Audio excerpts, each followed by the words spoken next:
Hello friends, welcome back to my channel. If you're new here, I'm Sonia and today we're diving into some stunning Pottery Barn-inspired DIYs that bring high-end designer style into your home without the designer price tag. These look-for-less home decor dupes are beautiful, budget-friendly, and simple to make. So if you love Pottery Barn DIYs, high-end decor hacks, and transforming thrifty finds into statement pieces, make sure you give this video a thumbs up, subscribe, and let's get started.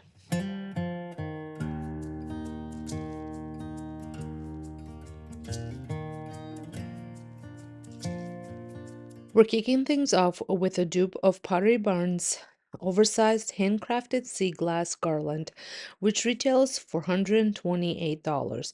Mine, it costs under $5 to make. Last fall, I picked up these assorted plastic ornaments from Temu. I had originally planned to use them for a Christmas DIY, but they weren't quite the right size. Instead of letting them go to waste, I saved them knowing they'll be perfect for something else. And this garland was it. Since I didn't have enough of one size, I decided to alternate between larger and smaller ornaments to stretch the garland's length and add visual interest. To give the clear plastic that frosted sea glass look, I used Rust-Oleum Ultra Cover Clear Gloss Spray. Pro tip, give them a full coat while rotating them to ensure even coverage. You can sink them into a floral foam or place them on pencils if they have holes, or skewers to spray them easily. Now for the fun part, the rope. The Pottery Barn version threads the rope through the ornaments, but I was about to melt holes into the plastic, so instead I wrapped nautical rope around the knots, tied a small knot, and left a tail to attach them. Yes, I did burn myself a little, because what's a DIY project without at least one minor injury?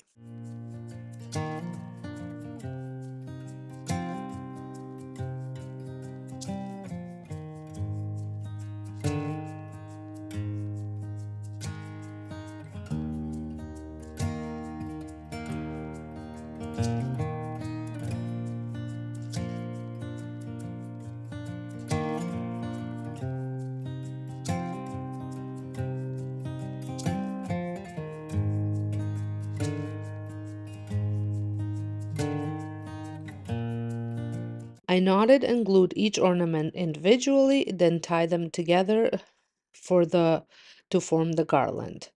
I used the hot glue to attach them together. It was a bit time consuming, but so worth it. You could totally recreate this with Dollar Tree ornaments too. The result is beautiful piece that works for summer decor and beyond.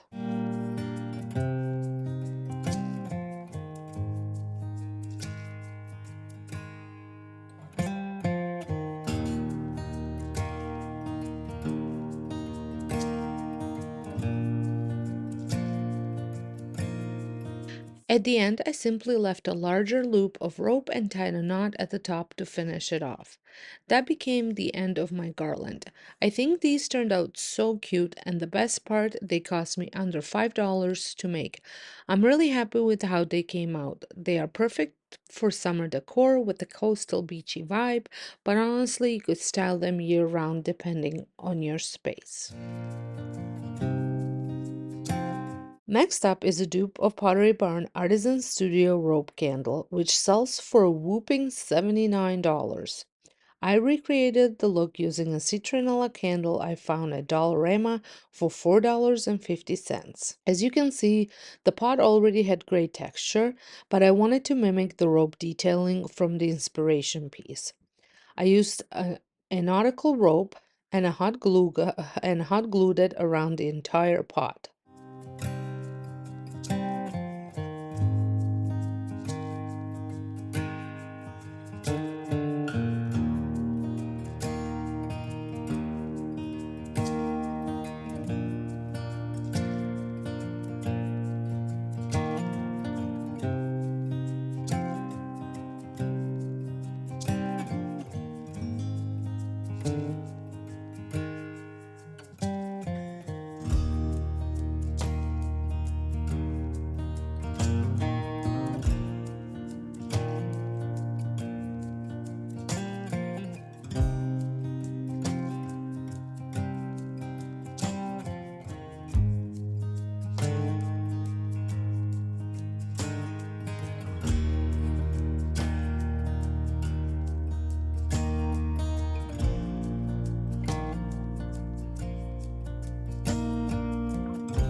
Then, for even more authentic look, I mixed a bit of plaster of Paris into white paint and applied it over the rope to add texture and blend everything together.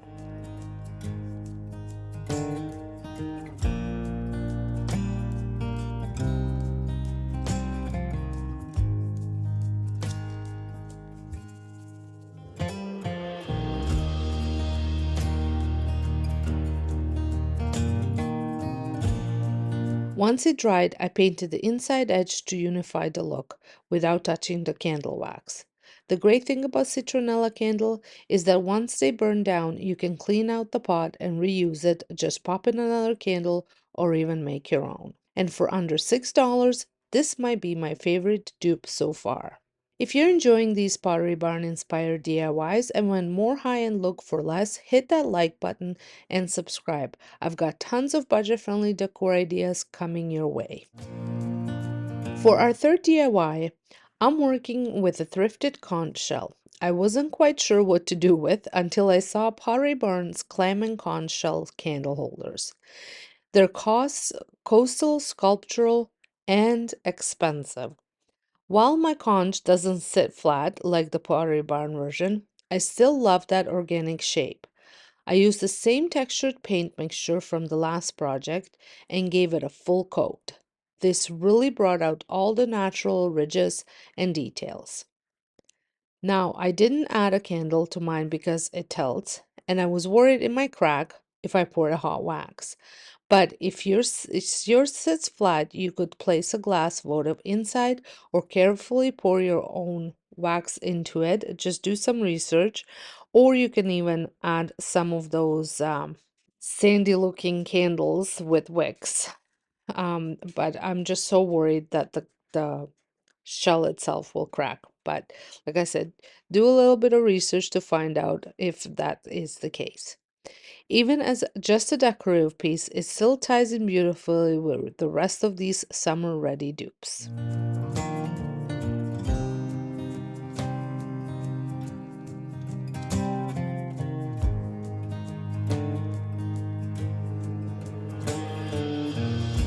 Now for my last project, I'm tackling another Pottery Barn dupe, this time inspired by the bench-ride rectangular coffee table in a sea drift finish. This gorgeous natural wood piece retails for $13.99, but of course, we're recreating the look for a whole lot less. If you've been around for a while, you might remember this table. A friend of mine was getting rid of it and left it out on a curb, so I scooped it up and gave it a second life. I've actually refinished it twice already, and I just love the look of this table so much that I wanted to bring it back to life again, but with a softer, more natural feel this time, closer to the sea drift finish that the Pottery Barn is known for. Now, the last time I refinished it, the top unfortunately started to peel. And let me tell you, my daycare kids saw that as a green light to start peeling it even more. Eventually, I had to cover it just to keep their little hands off, but it kept lifting on its own regardless. So it was time for another refresh. I started by cleaning the entire surface and giving the top a light, soft, scuffed sanding, just enough to remove any loose or peeling areas. I didn't sand it all the way down since I planned to apply a paint wash, not a full coverage coat. For the wash, I used Silk All-in-One mineral paint in the color Sandcastle. This paint has a built-in primer, but I still diluted it to create a more transparent, natural effect. I mixed it about 1-to-3 ratio, 1 part paint to 3 parts water. Using a brush, I applied the wash in sections, then wiped it back using a lint-free paper towel to soften and blend the finish. I repeated the process across the entire table. The wash settled beautifully into the wood, especially in the carved details and corners that would have been a pain to fully sand.